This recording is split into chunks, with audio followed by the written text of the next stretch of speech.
So hello दोस्तों, welcome back my channel. के आ चुके हैं और एक डिफेंस से रिलेटेड वीडियो के ऊपर रिएक्शन लेकर। दोस्तों हमारा जो कावेरी इंजन है उससे रिलेटेड कुछ अपडेट निकल कर आया है। तो गाइस डिटेल से वीडियो होने वाला है, एंड तक देखना, बहुत ही इन्फॉर्मेटिव वीडियो होने वाला है। आप लोग को ओरिजिनल वीडियो का लिंक मिल जाएगा in the description. So let's start this video. आप देख रहे हैं अल्फा डिफेंस हिंदी में आपका स्वागत है।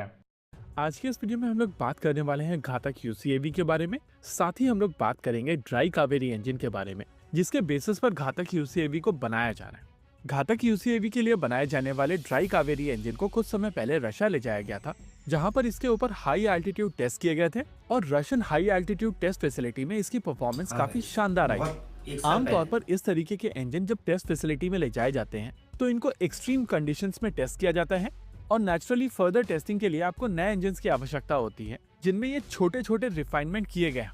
कावेरी डेरिवेटिव इंजन या कहें ड्राई कावेरी इंजन इसी टेस्ट के लिए रशिया ले जाया गया था और उस टेस्ट के बाद में आइडिया था कि भारत में कुछ और यूनिट बनाई जाएंगी जिनके ऊपर कुछ ग्राउंड टेस्ट किए जाएंगे और ग्राउंड टेस्ट कंप्लीट करने के बाद में इनको दोबारा रशिया ले जाया जाएगा हाई एल्टीट्यूड टेस्ट फैसिलिटी पर, जहां पर इनके ऊपर कुछ और हाई एल्टीट्यूड टेस्ट किए जाएंगे और फिर इनको फ्लाइंग टेस्ट बेड में इंटीग्रेट करके एक्चुअल फ्लाइट टेस्ट किए जाएंगे।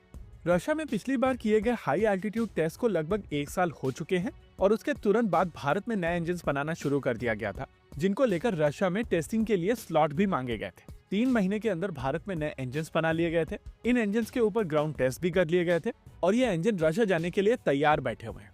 लेकिन अब पिछले 9 महीने से इन इंजन को रशिया में टेस्ट करने के लिए स्लॉट्स नहीं मिल रहे हैं, यानी कि सीधे सीधे यह प्रोजेक्ट 9 महीने डिले हो चुका है। अब इसके पीछे कारण कई हो सकते हैं। देखिए, रशिया में भी इस समय इंजन डेवलप किए जा रहे हैं, तो चांसेस है कि रशिया की तरफ से अपने खुद के इंजन को रिफाइन किया जा रहा हो। दूसरा कारण यहाँ पर यह भी हो सकता है कि इस समय SU-57 के इंपोर्ट के चांसेस बढ़ रहे हैं और SU-57 के पास में अपना खुद का एक यूसीएवी है जो एयरक्राफ्ट के साथ में भारत को ऑफर किया जाएगा। ऐसे में अगर भारत अपना खुद का यूसीएवी बना लेता है तो उसके सेल के चांसेस खत्म हो जाएंगे। दोनों ही सिचुएशन में अगर आप चीजों को समझें कि अगर रशिया की तरफ से जेन्युइनली यहाँ पर डिले किया जा रहा है या डेलिबरेटली यहाँ पर डिले किया जा रहा है, तो ओवरऑल नुकसान भारत का हो रहा है और भारत का प्रोग्राम डिले हो रहा है। ये चीज अंडरलाइन करती है कि हाई एल्टीट्यूड टेस्ट फैसिलिटी किस वजह से इतनी ज्यादा इंपॉर्टेंट है और साथ ही साथ फ्लाइंग टेस्ट बेड भी कितना इंपॉर्टेंट इंफ्रास्ट्रक्चर है।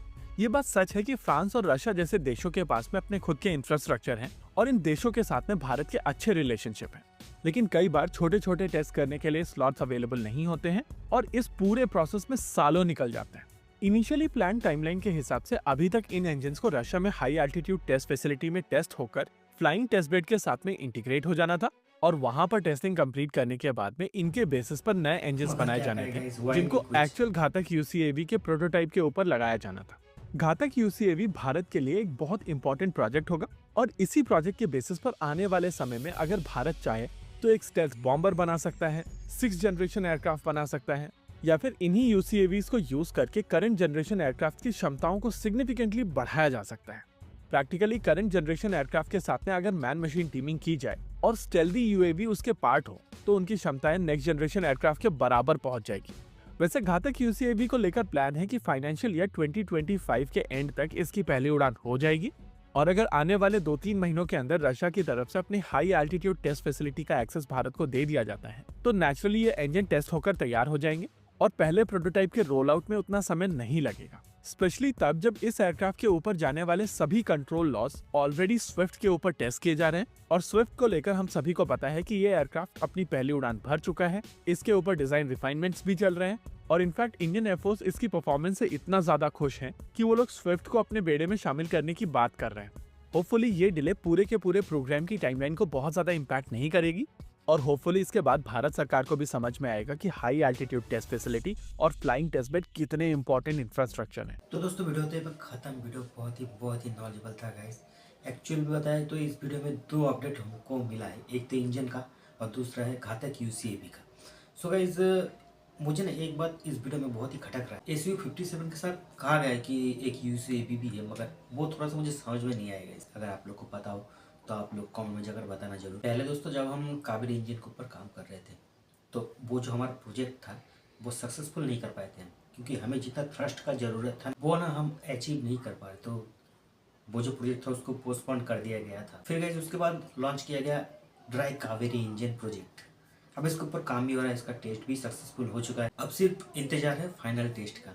जो कि ऑलरेडी 9 साल पीछे चले गए। अब अगर इसका भी हालात पहले का जैसा चलता रहा तो गाइस मुझे नहीं लगता कि ये भी ज़्यादा दिन टिक पाएगा। हमारा जो सपना है ना खुद का इंजन बनाने का, शायद वो सपना सपना ही ना रह जाए।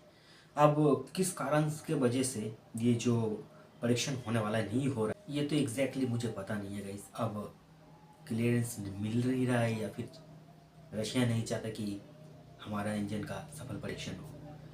अब कुछ भी हो सकता है गाइस। देखिए जियो पॉलिटिक्स बहुत ही गंदा है। अब ये जितने भी सीनेरियो हो रहा है ना हमारे इंजन को लेकर, टेस्ट को लेकर, मुझे जहाँ तक लगता है कि हमारा जो सरकार है उसको बहुत ही कड़ा स्टैंड लेना चाहिए। और हमारे इंडिया के अंदर ना इंजन को टेस्ट करने का जो इंफ्रास्ट्रक्चर है ना उसको डेवलप करना चाहिए, मुझे जहाँ तक लगता है। अगर हम अभी भी ना समझते हुए दूसरे देशों के ऊपर निर्भर रहे ना तो हमारा जो इंजन का जो प्रोग्राम है ना ये भाई दिन के दिन डिले होते ही जाएगा। आप लोग ही सोचिए ना, हमारे देश में अगर इंजन को टेस्ट करने का फैसिलिटी रहता तो अब तक गाइज हमारा जो घातक यूसी भी है ना उड़ता गाइज उड़ता।